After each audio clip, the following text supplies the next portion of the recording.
Dear students, welcome in my video lecture.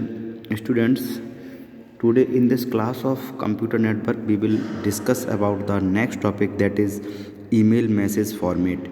Students, आज हम email message format के बारे में बात करेंगे। जो ईमेल का मैसेज का फॉर्मेट होता है वो कैसा होता है उसके बारे में आज हम स्टडी करेंगे। आइए देखते हैं।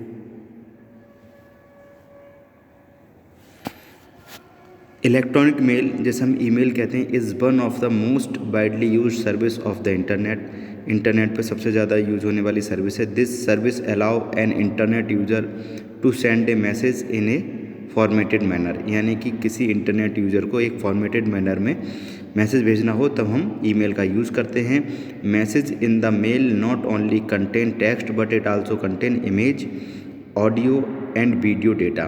इसमें हम ऑडियो, इमेज और वीडियो डेटा को भी हम सेंड कर सकते हैं। The person who is sending the mail is called sender and person who receives mail is called recipients. It just like postal mail service. ये एक पोस्टल मेल सर्विस की तरह होता है। ईमेल क्या होता है ये तो हम जानते ही हैं। अब बात करते हैं ईमेल के फॉर्मेट के बारे में। An email consist of 3 parts that are as follow. जो ईमेल है वो उसमें 3 पार्ट्स होते हैं। पहला पार्ट है एनवेलप, दूसरा पार्ट है header and third part is body. तो जो एनवेलप पार्ट है उसके बारे में देखते हैं। एनवेलप में हम क्या क्या चीज़ें ईमेल में इंसर्ट करते हैं। The envelope part encapsulates the message. Envelope part जो है वो मैसेज को इनकैप्सुलेट करता है, मतलब बाइंड करता है।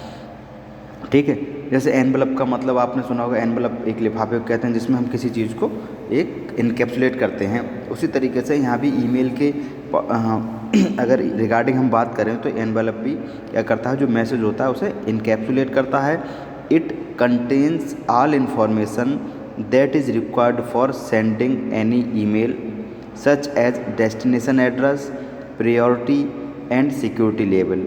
और जो एनवेलप होता है उसमें मैसेज के रिगार्डिंग जितनी भी इंफॉर्मेशन होती है या सारी इंफॉर्मेशन उसमें कंटेन होती है, इंक्लूड होती है, जैसे कि destination address, priority and security level. ठीक है, यानी कि जब भी हम मैसेज को सेंड करते हैं तो उसकी सारी इंफॉर्मेशन की, मैसेज कहाँ जाना है, इसकी प्रायोरिटी क्या है, सिक्योरिटी क्या है मैसेज की, ये सारी चीज़ें एनवेलप के अंदर या एनवेलप में इंक्लूड होती हैं। The envelope is used by MTAs for routing message. जो एनवेलप है वो MTA के द्वारा यूज किया जाता है मैसेज को रूट करने के लिए। रूट करना मतलब सेंड करना। MTA का काम क्या होता है, मैसेज ट्रांसफ़र एजेंट है। MTA का काम कल के वीडियो लेक्चर में मैंने बताया था, दोबारा से मैं बता रहा हूँ आपको कि MTA का काम होता है मैसेज को ट्रांसफ़र करना। ठीक है, तो एनवेलप क्या करता है, एनवेलप की सारी चीज़ें MTA के द्वारा यूज होती हैं जिससे कि मैसेज को रूट किया जा सके, मैसेज को सेंड किया जा सके या ट्रांसफ़र किया जा सके डेस्टिनेशन तक। अब सेकंड है हेडर। हेडर की बात करें तो the header consist of A series of line. Header के अंदर एक लाइन, सीरीज ऑफ लाइन्स होती हैं। Each header field consist of a single line of ASCII text specifying field name, colon and value. और प्रत्येक हेडर में एक ASCII single line consist होती है जिसमें टेक्स्ट लिखा हुआ होता है, जैसे फील्ड का नाम है, कोलन या वैल्यू जो भी है वो सारी चीज़ें उसमें लिखी हुई होती हैं। The main header field related to the message transport are. जो मेन रिलेटेड फील्ड हैं वो कौन कौन से हैं वो देखते हैं। हेडर के अंदर जो आते हैं, सबसे पहला है टू। ठीक है, टू आपने देखा हो जब भी किसी मैसेज को हम सेंड करते हैं तो टू का ऑप्शन आता है।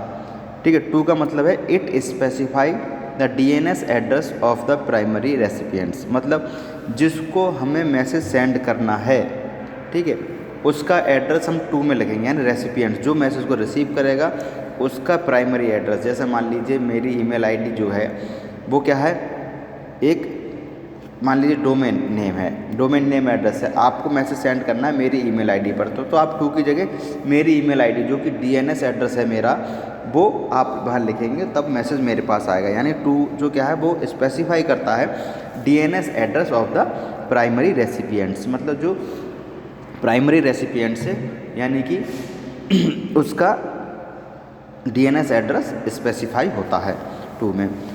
फिर उसके बाद 2 के नीचे जस्ट लिखा हुआ था CC, यानी डबल C जिसे कहते हैं। इसका मतलब है C for carbon, C for copy.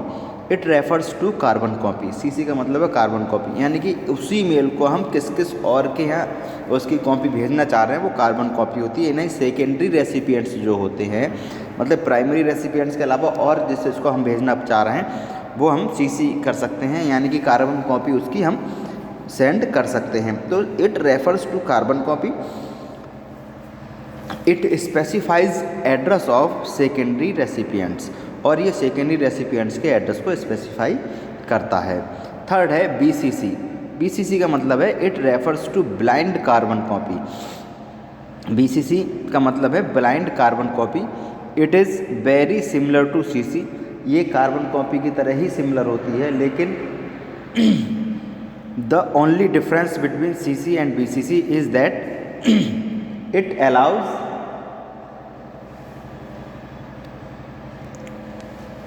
तो BCC का मतलब होता है blind carbon copy. It is very similar to CC, यानी CC जो कार्बन कॉपी होता है उसी की तरह सेम वर्क करता है ये। The only difference between CC and BCC is that it allows user to send copy to the third party without primary and secondary recipients knowing about this.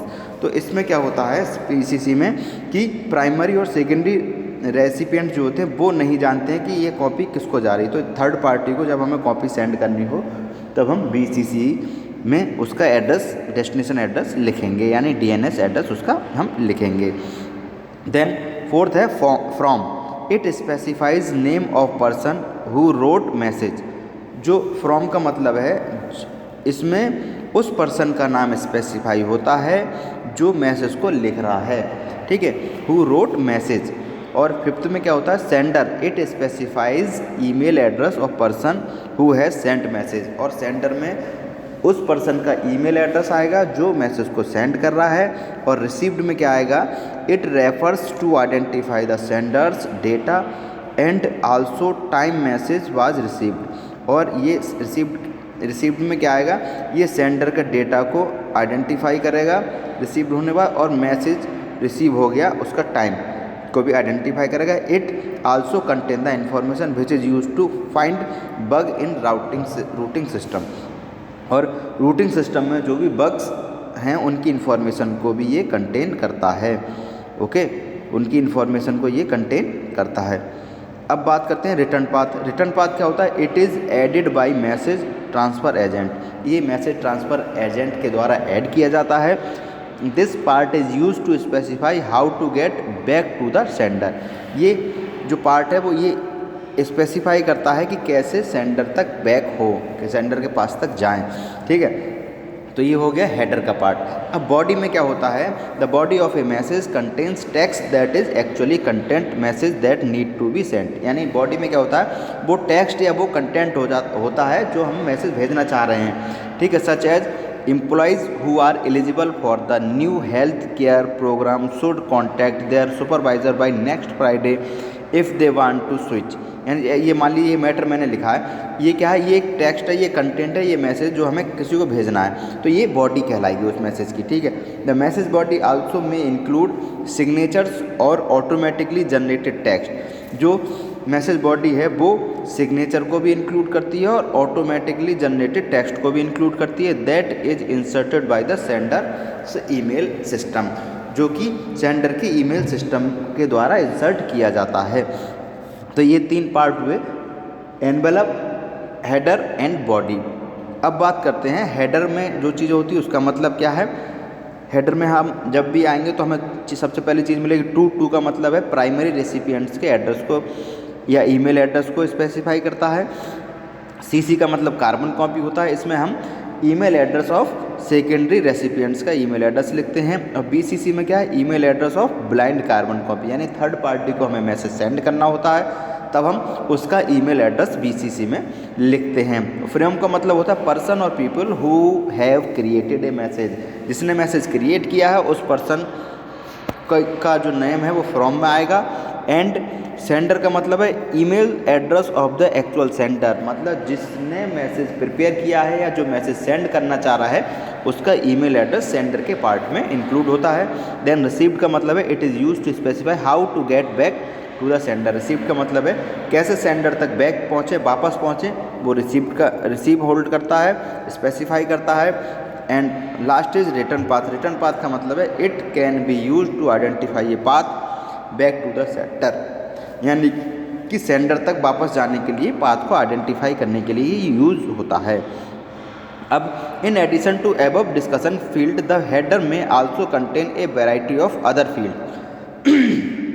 कुछ other fields भी होते हैं header के पास, जैसे कि date and time when the message was send. इसमें क्या आएगा डेट और टाइम आएगा जब मैसेज सेंड किया गया। Reply to, it contain email address to which reply should be sent, और इसमें वो ईमेल एड्रेस होता है जहाँ हमें इसका रिप्लाई करना है। मैसेज आईडी मतलब it refers to the unique number for referencing this message later, यानी कि इस मैसेज की रेफरेंसिंग के लिए मैसेज आईडी, यानी कि बाद में मैसेज अगर हमें ज़रूरत पड़े तो उसके लिए एक यूनिक नंबर मैसेज आईडी के नाम से जाना जाता है। देन इन रिप्लाई मतलब message ID of a message to which this is a reply, यानी इन रिप्लाई टू मतलब मैसेज आईडी होगी उसकी जहाँ मैसेज रिप्लाई किया गया है। रेफरेंसेस मतलब it contain other relevant message IDs. References में और रिलीवेंट मैसेज आईडीज़ भी होती हैं। कीवर्ड्स का मतलब है यूजर चूज इन कीवर्ड, यूजर कोई कीवर्ड चूज़ करना चाह रहा है वो कीवर्ड्स में जाकर चूज़ कर सकता है। Subject, it contain short summary of message for one line, यानी मैसेज का जो विषय है जो सब्जेक्ट है उसको एक लाइन में लिखने के लिए हम सब्जेक्ट का यूज़ करते हैं। तो स्टूडेंट्स आज के वीडियो लेक्चर में इतना ही, कल नेक्स्ट टॉपिक के बारे में बात करेंगे। Okay, thank you very much.